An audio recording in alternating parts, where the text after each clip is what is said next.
In a snow-veiled valley where animals walked and lived like humans, a quiet cat named Nora lived in a crooked stone cottage.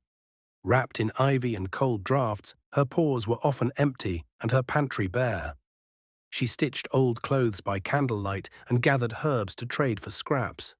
Yet her heart was full of light. Even in hunger, she would knock on her elderly neighbor's door, a nearly blind old cat named Aunt Bina, to bring firewood or sweep her doorstep. Mercy, she'd say, costs nothing, and sometimes it returns. Her mother had once whispered a hadith into her ear as she fell asleep. Show mercy to those on earth, and the one above the heavens will show mercy to you. One frostbitten afternoon, Nora spent her last coins on a small piece of bread and a tin cup of goat's milk. As she walked home, the wind stung her face and her tail curled tightly around her. Then she saw it. A little bird, a quail, shivering in the snow beside the frozen road. Its feathers were wet, one wing bent awkwardly. It blinked once, then stopped moving. Nora hesitated. She looked at her bread, her milk, then down at the bird. Her stomach groaned, but her soul answered, "Show mercy." She knelt down, took off her scarf, and gently wrapped the bird. She named him Nino. Nora warmed Nino by her fire, dropped crumbs into his beak, and placed snowmelt on his tongue. He fluttered weakly. That evening, she still visited Aunt Bina, bringing half of her bread. Nino chirped faintly at dawn. His eyes opened more. Nora stitched a tiny wool blanket for him from scraps.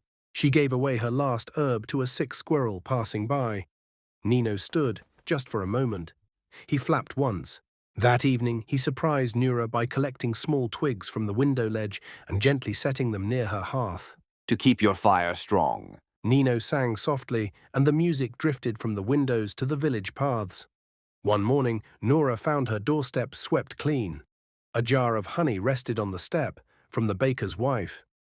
Soon the healer's apprentice came knocking, asking if Nora could dry herbs for their medicine in exchange for warm meals. Aunt Bina's daughter sent her a thick coat from the city. "She told me what you've done," she wrote. "You're not forgotten." Her home grew warmer. Her fire lasted longer. Her days filled with quiet joy. When Nino was strong again, wings full and steady, he stood by the open window, wind tugging at his feathers. Nora held his scarf blanket in her paws, trying not to cry. I wish I could give you more. You gave me everything, when no one else did, and now the one above sky gives back to you. He fluttered up, circling once before flying into the blue. Nora watched until he became a dot among the clouds. Then she looked up with tear-filled eyes and whispered, Indeed, it's true. "Show mercy to those on earth, and the one above the heavens will show mercy to you."